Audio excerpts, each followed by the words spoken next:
Hey guys, good afternoon. It is Wednesday, November 14th.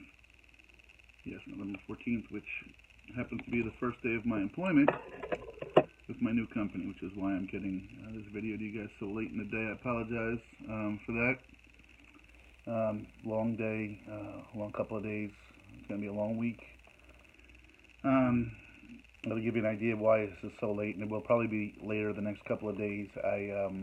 I went in about 4 o'clock in the morning today, and because I'm new, longer day, probably about 3 o'clock, and certainly probably could have stayed a couple of extra hours too. Had some things I take care of at home. Funny part of that is my boss. He'd not a bite to eat all day long, and I don't know when lunchtime, if anything, is. And so at one point I finally asked him at like 1:30, "Do you ever eat?" And so no lunch, so I didn't eat till about 3:30. And again, was back at the writing of the book last night, so I didn't quite get a full night's sleep. Only got about 3 hours, and so I'm gonna try to keep getting the book done as soon as possible. It's a priority for me. But so I want to share that with you. A couple of some things I definitely want to talk about today, if I could. Probably rapid fire. Try not to be newsy, but the news is enough stuff on there. But some things I think need to be called out for the positive, some for the negative. One of the positives I read recently, and as a as a parent, we all care about children. Was a story where a woman, a young girl, don't know how she was, 9, 10, 12, something like that, but her family had developed a safe word. And essentially, if anyone was going to come pick them up for whatever the reason, unless they knew the safe word, the child was going to go with that person. And I'd heard about that kind of in the past, and honestly thought maybe even a little bit hokey. I saw Bert Kreischer, a comedian, do a bit about it. But anyway, somebody approached this young lady about getting in the car, and when she asked him what the safe word was, he knew he was kind of busted, and he tore off out of there. So who knows what could have happened, to this young girl. So that might be something worth thinking about to teachers, parents. I've never really thought about that. We're letting my kids know, hey, if I'm going to have somebody come pick you up, they're going to know that this is the word. And if they don't know that word, you're not getting anywhere near the car with them or anything like that. So that was a really kind of positive, upbeat story. And then, of course, we've got the California wildfires, which I've talked about. I feel closer than I would have ever before. Not in the sense I've done anything, but I met Nathan Lilly along the way, who deals with the battle of trying to stop these things. And I stopped in Arizona at the monument to the 19 Arizona firefighters that lost their lives battling a blaze. And so I have a different perspective than I ever had before. So certainly it's tragic what's going on out there in terms of human life. I don't feel so bad about someone losing their home. That's not good, but in the grand scheme of things, it's the lost lives that are the big issues. That's real tragic, and so I just wish these things could come to an end. We had another situation. The story, as I read it, was that some armed people came back to a club outside Chicago, and the security guard,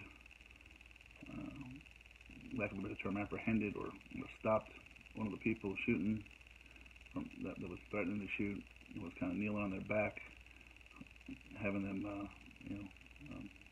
succumbing them until the police arrived, and the police arrived, and somehow the security guard ended up getting shot and killed. And I read different reports that people were shouting out that he was a security guard, and he was clearly marked with a security guard hat or something. And, I don't think the police came out blasting away, but yet here's a young man laying dead that was trying to do the right thing. So there's a lot of that out in the world. So just ask you guys to kind of keep pointing the thumb when you can. See what our ownership is in this thing, and if it's someone's to be held accountable, it's hold them accountable. But I also want to share a story of yesterday. This is on a personal note, which is so inspiring to me and motivating.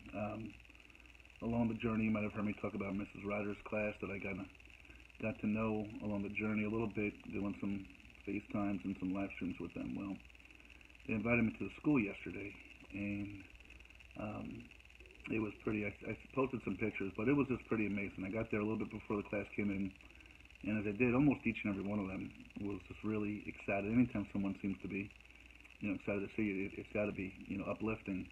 And a couple of young ladies that cooked some food, and a young man named Landon, who happens to be my son's name, so I'm not just biased about that, but he and his mom made this cupcake cake that looked like the United States, had a yellow dot where I started, a yellow dot where I finished, had the I love you sign. Just phenomenal. And it was just so neat to interact with the kids. Not everyone was, so enamored, but there was probably a group of 4 or 5 that were just talking to me and asking questions, and then another maybe group of 3 or 4 that were asking questions sporadically here and there, but really just genuine. A lot of kids asked me to autograph their shirts for them.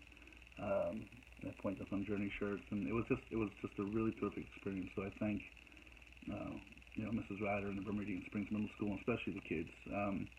It just reiterated to me in that reaction that this is something I want to continue to carry forth, continue to carry the message of pointing the thumb that these kids do get it. And it was something, I've heard it before. Some people said it to me on the journey, and it was really evident yesterday. And it was good for me because sometimes I get lost or I think I might be wasting people's time. But, if I just reach one kid, and I think I reached more than that in that class, but if I just reach just one kid, all I have is time, and I can share time. It's well worth it. So, yesterday was just really special in that regard. So thank you to Mrs. Ryder and especially the kids. It was special. I was hoping, this is kind of another neat twist to the story. So, as well as a journey book, I think I've told you guys that I'm writing a children's series.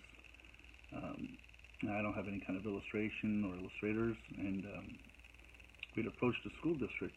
And what a neat idea that I write a book for the school district, and they get to illustrate and take some, not just credit, but they're helpful in the situation. And what a great way to bring people together, whether it's the school district art classes doing the illustrations for the younger kids to read the stories.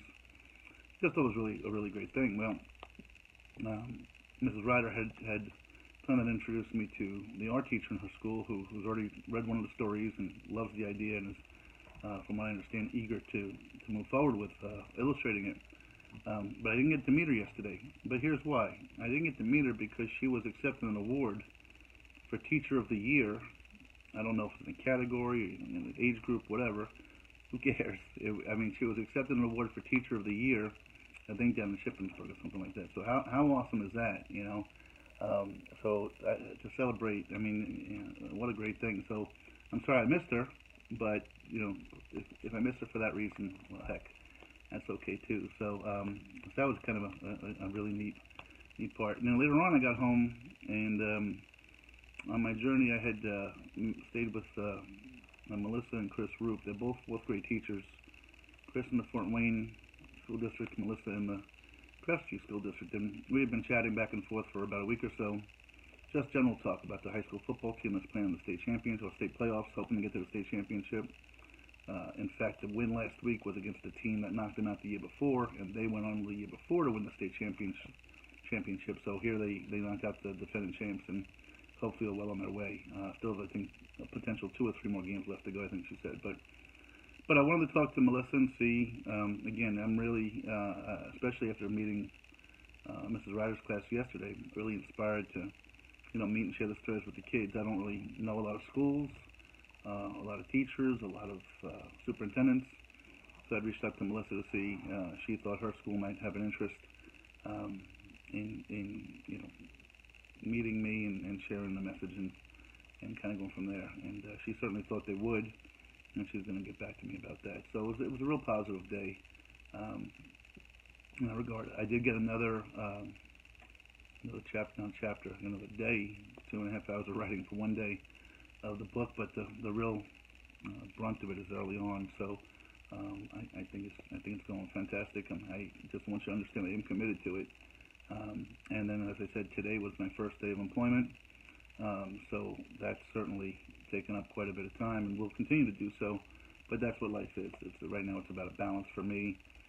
Still trying to stay true to Point to Thumb and spreading my message, but trying to be, the bill paying, responsible, mentoring,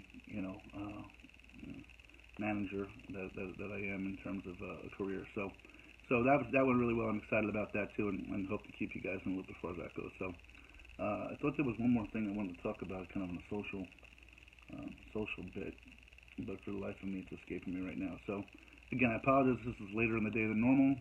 Tomorrow's may be the same, unless I do a video at 3 o'clock in the morning, which may happen as well. I don't know. So I love you all. Thanks for following. Remember, guys, please point to Thumb when you get an opportunity. There's no downside to it. There's nothing to be lost. I assure you, if there's legitimate blame elsewhere, it'll still be there when you're done. But just ask yourself what you did to contribute to it, what you could have done differently, and maybe we'll all just learn a little bit from there. So, love you guys. Thanks for following. Have yourselves a great day, and I'll talk to you soon. Bye-bye.